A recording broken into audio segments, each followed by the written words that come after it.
सर्वसामान्यांच्या हक्काचा आवाज जागर जनस्थान।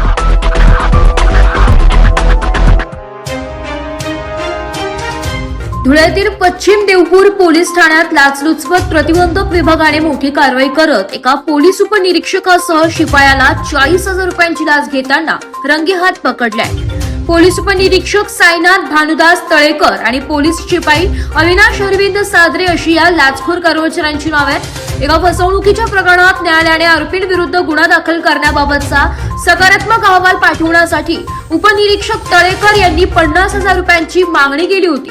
तडजोडीनंतर 40,000 रुपये देण्याचे ठरले आणि पश्चिम देवपूर पोलीस ठाण्याच्याच आवारात शिपाई सादरे यांनी ही रक्कम स्वीकारताच दबा धरून बसलेल्या एसीबीच्या पथकाने त्यांना ताब्यात घेतले।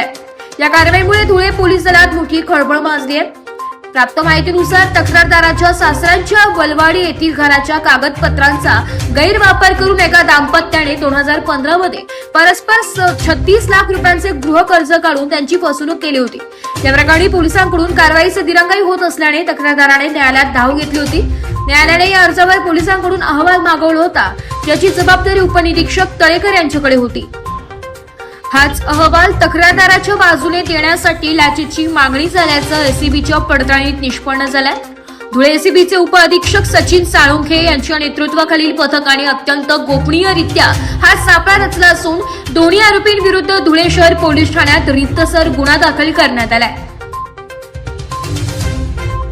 जागर जनस्थानसाठी रूपक बिरारी, धुळे।